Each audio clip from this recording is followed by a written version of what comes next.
किसी भी काम को करने से डर क्यों लगता है? दोस्तों, आपने अक्सर महसूस किया होगा या किसी से सुना होगा कि कोई भी काम करने से पहले इंसान डर जाता है और वे हैरान हो जाता है कि क्या पता मेरे से ये काम होगा या नहीं होगा। उससे पहले ही उसे डर लगने लगता है। आखिर ऐसा क्यों होता है? आइए इसे हम एक कहानी के माध्यम से शुरू करते हैं। दोस्तों, कहानी को शुरू करने से पहले आप लोगों से एक छोटी सी गुजारिश है कि अगर आप लोग हमारे चैनल पर नए हो तो चैनल को सब्सक्राइब करना, और ये कहानी अगर आप लोगों को पसंद आई तो कमेंट करके जरूर बताना। दोस्तों, बहुत समय पहले की बात है। किसी गांव में एक माता पिता रहा करते थे। जो माता पिता अपने बेटे को हमेशा कहा करते थे कि हे बेटे, गांव समाज के बहुत सारे लड़के जो तेरे उम्र के हैं वे सफल हो गए और तू अभी तक सफल नहीं हो पाया।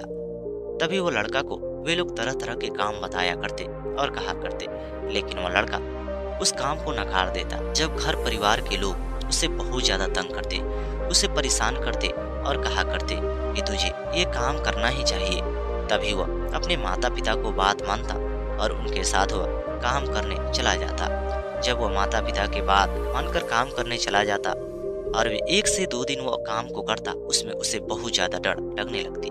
पहले तो वह काम करने से इनकार करता, लेकिन अब तो वह शहर जा चुका था तो काम करता उसे डर लगना शुरू हो जाती और वे घर वापस आ जाता। धीरे धीरे ये प्रक्रिया जारी रही और कुछ ही वर्षों तक ये चलती रही। एक दिन उसके पिता ने कहा कि बेटे, ऐसे नहीं चलेगा। अगर तुम हमेशा शहर जाओगे और कुछ महीने बाद घर वापस लौट जाओगे और ये बात कहना शुरू कर दोगे कि उस काम में मुझे डर लगता है, उस काम को मैं नहीं कर सकता, तो आप ही बताइए कि इस संसार में कौन सा ऐसा काम है जिसे आप पूरे ढंग से कर सकते हैं। अब वो लड़का कहने लगा कि हे पिताजी, ये तो मुझे मालूम नहीं है। माता पिता और बच्चे में बात हो रही थी। उसी बीच एक बौद्ध भिक्षु आए और वे बौद्ध भिक्षु ने भिक्षा मांगना शुरू किया और कहा कि मुझे भिक्षा दे दो। और वे जैसे भिक्षा को मांगे, माँ ने जाकर भिक्षा लाई और भिक्षा दे दिया। गुरु कहने लगे कि क्या बात हो रही है? पिता और बेटे के बीच कुछ बातें हो रही है। तभी वो कहने लगे कि हे गुरु, क्या बताएं, ये हमारा लड़का है और इसके उम्र के सारे लड़के अपने अपने जीवन में सफलता को हासिल कर चुके हैं, लेकिन ये लड़का अभी तक अपने जीवन में सफलता को हासिल भी नहीं कर पाया है। आप ही बताइए कि अपने जीवन में सफल कैसे हो पाएगा, और जीवन में जब तक ये सफल नहीं होगा तब तक इसकी शादी विवाह करना उचित भी नहीं है। और ये किसी भी काम को करने से पहले ही डर जाता है और कहा करता है कि इस काम में मुझे डर लगता है, और इस काम को वे जानता भी नहीं है और उसमें पहले हाथ भी नहीं बढ़ाता। उससे पहले ही वे पीछे हट जाता है, और किसी काम में इसे जबरदस्ती कहा भी जाए तो 2 से 3 दिन बाद ये शहर से घर वापस चला आता है। ज्यादा से ज्यादा दिनों तक, महीनों तक रुकता है। आप ही बताइए कि हमें क्या करना चाहिए। उन्होंने कहा कि ठीक है, अगर ऐसी बात है तो इस लड़के को लेकर कल मैं दूसरे गांव में बैठूंगा और वहां पे हर एक लोगों की समस्या का समाधान निकालता हूँ। इसे आप लोग लेकर दूसरे गांव में पहुंच जाना। उन्होंने अपने पूरे स्थान को बताया और गुरु चल दिए। चलते चलते हुए तो आश्रम में पहुंच गए और लड़का अपने माता पिता से कहने लगा कि हे माता पिता, क्या आप लोगों को लगता है कि गुरु के पास जाकर हमारी समस्या का समाधान मिल सकती है? उन्होंने कहा कि हे बेटे, कैसे बातें कर रहे हो? क्या गुरु के पास जाकर तुम्हारी समस्या का समाधान नहीं मिल सकती है? ये गुरु बहुत अच्छे गुरु हैं और हर एक लोगों की समस्या का समाधान निकालते हैं, और तुम कह रहे हो कि हमारी समस्या का समाधान इनके पास निकल जाएगी।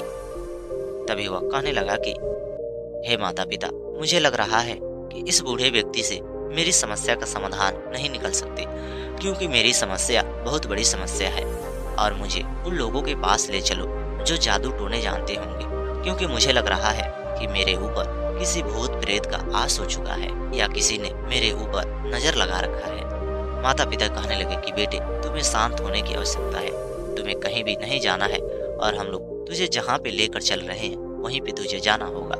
और वे माता पिता के साथ जाने के लिए तैयारी करने लगा। सुबह हो जाने के बाद माँ ने भोजन बनाई और अपने साथ बच्चों को लेकर उस गाँव में पहुँच गई। जैसे उस गाँव में पहुंची, वहाँ पे बहुत सारे लोग लाइन में खड़े थे और ये लोग भी जाकर खड़े हो गए, लेकिन अभी तक गुरु नहीं आए। कुछ देर बाद गुरु आए। सारे लोग उनके पैर छुए और गुरु ने उन्हें आशीर्वाद दिया और कहा कि आप लोगों को अपनी अपनी जगह पे बैठ जाना चाहिए। सारे लोग बैठ गए और एक एक करके सारे लोगों की समस्या के समाधान हो रही थी। एक व्यक्ति की समस्या इतनी बड़ी थी कि सारे लोग उनकी समस्या को सुनकर बहुत ज्यादा परेशान हो गए। वे गरीब व्यक्ति था जिसके जीवन में 2 बच्चे थे और दोनों बच्चे ने उसका साथ छोड़ दिए थे और वे गुरु से कह रहा था कि हे गुरु, लोग तो अक्सर कहा करते हैं कि जो जैसा कर्म करेगा वैसा ही उसे फल जरूर मिलेगा। और मैंने तो अपने माता पिता के अपने गोद में ही उठाया, उन्हें खाना पीना हाथों से खिलाता था, उनकी वस्त्र की सफाई किया करता था, क्योंकि मेरी पत्नी कहा करते थे कि मैं तुम्हारे माता पिता की सफाई नहीं कर सकती, मैं तुम्हारे माता पिता के साथ नहीं रह सकती। मैंने उसकी बिना परवाह किए मैंने उनका सेवा आदर भाव किया, क्योंकि मैंने पत्नी से 1 से 2 बार कहा था और ये पत्नी जब इनकार कर दी तो मैंने ही अपने माता पिता को कपड़े को धोता, उन्हें नहलाता, उन्हें भोजन कराता और पूरी तरह से मैं ही देखभाल किया करता था। उसके बावजूद भी मेरे जीवन में मेरे 2 लड़के मेरे को बुढ़ापे में पूरी तरह से बर्बाद कर दिए हैं और मेरे को घर से बाहर निकाल चुके हैं। वहीं पे वो अपनी माँ को अपने पास ही रखे। आखिर आप ही बताइए, क्या मैंने अच्छा कर्म किया, उसके बावजूद भी मेरे को उसी कर्मों का फल बुरा क्यों मिला? तभी वो बौद्ध भिक्षु मुस्कुराए और कहने लगे कि बेटे, इस संसार में हम सभी को लगता है कि हमने जो कर्म किया वे तो बहुत अच्छा है, लेकिन भगवान को ऐसा लगता है कि वह कर्मों का फल जरूर देता है। लेकिन उससे पहले हो सकता है तुम्हारा कोई ऐसा कर्म होगा जिसकी वजह से भगवान उसे माफ नहीं किया होगा। तभी वह कहने लगा कि हे गुरु, आप ही बताइए कि आखिर मेरा वह कौन सा कर्म है। तभी वह कहने लगे कि मेरी बात को ध्यान से सुनो। और उन्होंने ये बात को कहना जारी रखा और कहने लगे कि जब तुम जवान थे और जब तुम्हारी शादी हुई थी, तुम्हारे जीवन में कोई बच्चे नहीं थे। तुम्हारी पत्नी तुमसे हमेशा परेशान रहा करती थी, तुम नशीले पदार्थों का सेवन करते थे। लेकिन जब तुम्हारे जीवन में संतान की प्राप्ति हुई, तुमने नशीले पदार्थों का सेवन करना छोड़ दिया। लेकिन उसी नशीले पदार्थों का सेवन करने के बाद तुम एक स्त्री के प्रति अपनी नजर उसी से मिलाने लगे। पत्नी देखकर मना करती और मना करने के बावजूद तुम नहीं मानते। पत्नी तुम्हें कितना भी डांटती, झगड़े लड़ाई करती, नहीं मानते। धीरे धीरे एक समय आया कि जिस स्त्री से तुम प्रेम करते थे, वे स्त्री ने कहा कि तुम अपनी पत्नी को छोड़ दो। अगर तुम उसे छोड़ देते हो तो मैं तुम्हारे साथ रहना शुरू कर दूंगी। लेकिन तुमने अपनी पत्नी को छोड़ दिया, उसके नैहर भिजवा दिया और वे स्त्री के साथ रहने लगे। लेकिन धीरे धीरे समय बीत रहा था। जब वो स्त्री कुछ वर्षों बाद तुम्हारी सारी संपत्ति को बर्बाद करके और सारे गहने को लेकर कहीं पे चली गई, जिसकी वजह से तुम तो अब लाचार हो गए, परेशान हो गए। माता पिता तुम्हें समझाए थे, उसके बावजूद नहीं मान पाए। और एक समय बाद जब वो माता पिता तुम्हें कहने लगे कि बेटे, अब तुम अपनी पत्नी को बुला लो, तो तुम अपनी पत्नी के पास गए। जब अपनी पत्नी के पास गए, तब तक वो पत्नी भी हैरान हो चुकी थी। बच्चों को लेकर वह शादी कहाँ कर सकती। उसके माता पिता कहने लगे कि हे बेटे, तुम इसके साथ चले जाओ। लेकिन वह पत्नी अपने बच्चों को पालन पोषण बहुत दिक्कत से की थी। कभी किसी से भीख मांगती तो कभी किसी को ताना सुनती। कितना मेहनत मजूरी करके बच्चों को कुछ वर्षों तक पाली थी। अब तो बच्चे धीरे धीरे बड़े हो चुके थे, उनका दुख दूर हो चुका था, जिसकी वजह से वो अपने बच्चों से पूरी तरह से ये बात भी कह चुकी थी। उसके बाद वह स्त्री तुम्हारे माता पिता को इसलिए कदर नहीं कर रही थी कि तुम जो भी गलत काम कर रहे थे, पत्नी तुमसे झगड़े लड़ाई कर रही थी, तुम्हारे माता पिता तुम्हारा ही साथ दे रहे थे और कह रहे थे कि हमारे बेटे में किसी भी प्रकार को कमी नहीं है और ये स्त्री झूठ बोल रही है, जिसके चलते वे तुम्हारे माता पिता को आदर करना छोड़ दिया। और बाद में वह धीरे धीरे हमारे माता पिता के ऊपर अत्याचार भी करना शुरू कर दिया। लेकिन अत्याचार करने से पहले तुमने उनकी मदद करना शुरू कर दी। ये अच्छी बात है और हर एक बेटे का कर्तव्य भी होता है कि वो अपने माता पिता के आदर भाव करना। उसके बावजूद भी तुमने जो भी बुरे कर्म किए थे और वे स्त्री ने बहुत सारा तकलीफ उठाई, जिसकी वजह से आज तुम्हारे कर्मों का फल तुम्हें मिल चुका है। लेकिन तुम्हारे कर्मों का फल तुम्हें जिंदगी में ही मिल गया है। अब तुम्हें चिंता करने की बात नहीं है। अब तुम्हारे कर्मों का फल कुछ ही वर्षों तक चलेगा और तुम्हारे बच्चे फिर से तुम्हारे साथ ले लेंगे। ये बात सुनने के बाद वह बेचारा कहने लगा कि हे गुरु, क्या तुम जो भी कह रहे हो इस बात में पूरी तरह से सच्चाई है? उन्होंने कहा कि क्या तुम्हें लगता है कि मैं जो भी कह रहा हूँ इस बात में सच्चाई नहीं है?